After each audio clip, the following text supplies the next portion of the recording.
തന്നെ വിമർശിച്ച VS-ന് ചുട്ട മറുപടിയാണ് MM മണി കണ്ണൂരിൽ നൽകിയത്. VS അങ്ങനെ പറയുന്നല്ല, അതിന് മറുപടി പറയാൻ ഞാനില്ല. എൻ്റെ പേര് അങ്ങേരല്ല, ആരും ഒരു ദൈവം തമ്പുരാൻ പോലും പറയാൻ കഴിയില്ല. VS വീണ്ടും മൂന്നാറിലേക്ക് പോകുമെന്ന പ്രസ്താവനയെ ഗൗരവത്തോടെ കാണുന്നില്ലെന്നും MM മണി പറഞ്ഞു.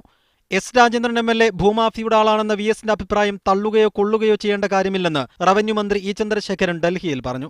VS പറഞ്ഞ അഭിപ്രായം രാജ്യത്തെല്ലാം കണ്ടല്ലേ, ഇനി പിന്നെ തള്ളുകയോ കൊള്ളുകയോ ചെയ്യേണ്ട കാര്യമില്ല. അത് അദ്ദേഹം പറഞ്ഞു, നാട്ടുകാരറിഞ്ഞു. മുതിർന്ന നേതാവായ VS-നെ വിമർശിക്കാൻ താനില്ലെന്നായിരുന്നു S. രാജേന്ദ്രൻ MLA-യുടെ പ്രതികരണം. മാധ്യമങ്ങൾ VS-നെ കൊണ്ട് പലതും പറയിപ്പിക്കുകയാണ്. തെറ്റുപറ്റിയിട്ടുണ്ടെങ്കിൽ തിരുത്തും. അദ്ദേഹം പറയുന്നതിന് ഞാൻ എതിർ പറയാൻ ആഗ്രഹിക്കുന്നില്ല. ഞങ്ങളെക്കാൾ വളരെയേറെ സീനിയറാണ്, വളരെ സംഭാവന ചെയ്തിട്ടുള്ള സഹാവാണ്. തോട്ടം തൊഴിലാളികൾക്ക് വരെ ഭൂമി കൊടുത്ത സഹാവാണ്. അദ്ദേഹത്തിന്റെ കാലഘട്ടത്തിൽ കൊടുത്ത ഭൂമി ബാക്കി ഇപ്പോൾ വിനിയോഗം ചെയ്യുവോ എന്നുള്ള പേടിയിലാണ് പത്രമാധ്യമങ്ങൾ അദ്ദേഹത്തിനെ കൊണ്ടും ബാക്കി ആളുകളെ കൊണ്ടും എല്ലാം ഈ പണി ഒപ്പിക്കുന്നത്.